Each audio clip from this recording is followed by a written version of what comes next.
with issues with tree issues in particular being very contentious and emotive. And it would be easy to dismiss concerns as perhaps inconsequential at the scale we're working at.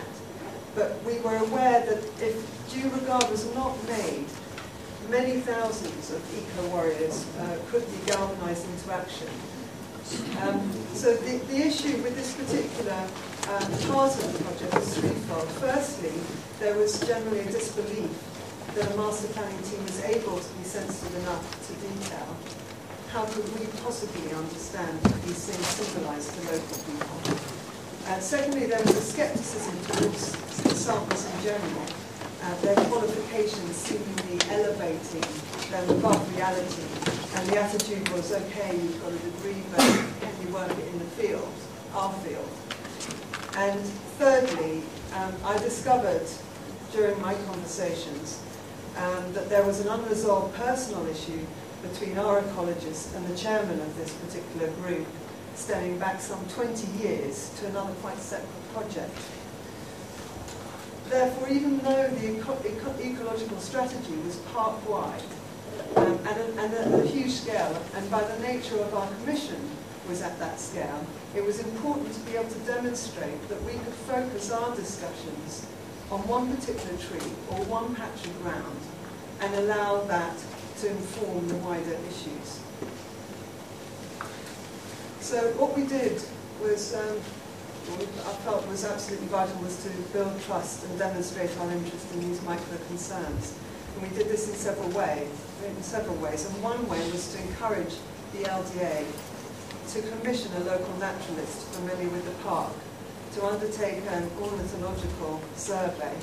And this ensured that that individual was commissioned and paid by the LDA.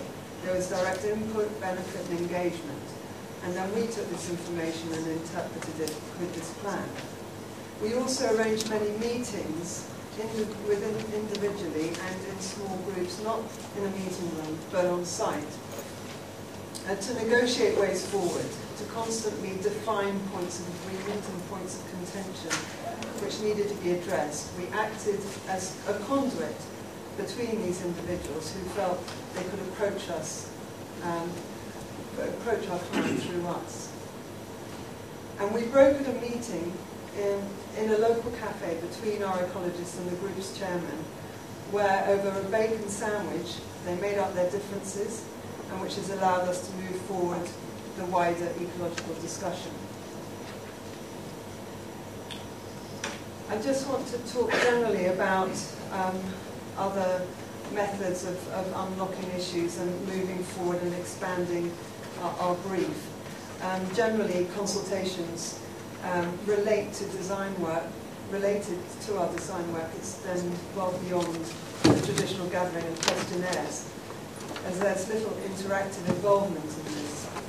It's sometimes useful, but we try to stimulate a collaborative and proactive approach. And projects become more than a planning exercise in Britain anyway. They are there for capacity building, which is a very dry term.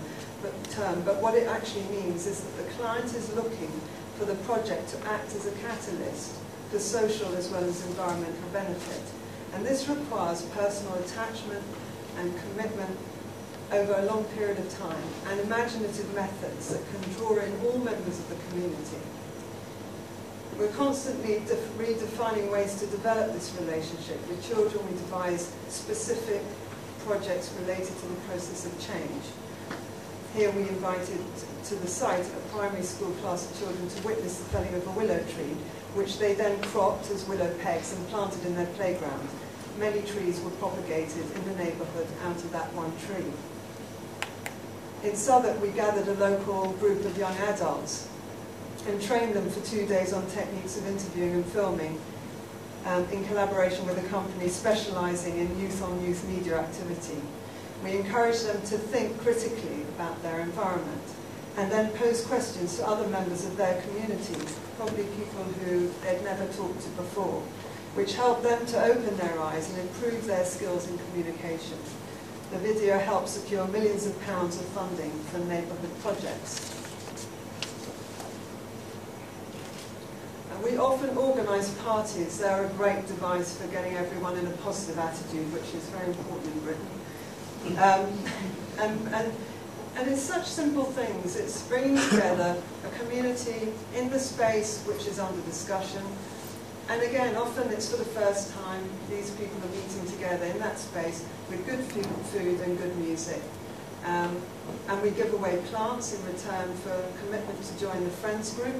And in a good frame of mind, the community is likely to be far more willing to discuss and contribute to ideas positively. We ensure that the participation continues through the consultation process. Here we're deciding which seats would be best, where the seats would best be positioned with our steering group.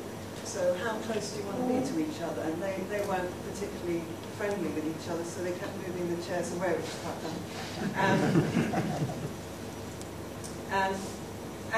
We cultivate relationships, and this perhaps a bit overlaps with tomorrow's discussion, but it's very much part of our work, and allow them to develop. And this is an important point. Poppy in the middle has passed away since this photograph was taken 12 years ago. But Lisa on the left, she's from the steering group, now the Friends group of a park that we designed.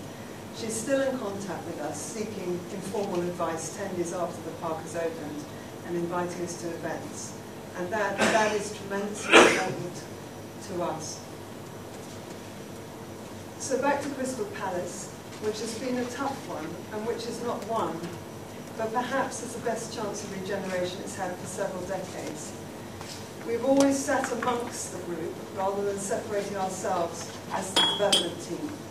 We never disregard comment, however wild it seems at first, and we consider it and test it. We give time, importantly, to listen, consider, and feedback.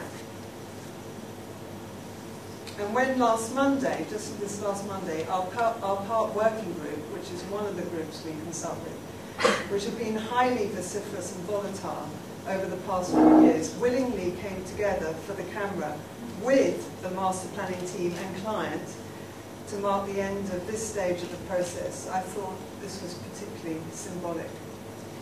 I'm not sure that Crystal Palace or any other project that we've been involved with could be classified as a success unanimously, but I also think that it's an unreasonable target, as there are so many diverse opinions to balance in an inner city project of this importance and scale.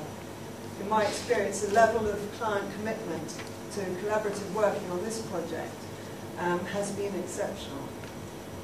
The first civil words for many years that one member of this working group said to me recently was, we've had our differences, Joe, but I can say there's one thing you are, and that's committed. So those sort of comments we take as a huge compliment. I do believe that the process of engagement over micro issues enriches the design and influences decision-making at a strategic level, that it keeps it real, and that it's our job to find ways to communicate and collaborate more effectively with clarity and imagination, whether under a tree, in a cafe, or in the town hall. As we prepare to lodge the planning application for Crystal Palace Park, the master plan in a few weeks after years of consultation, I have to hope we've done enough.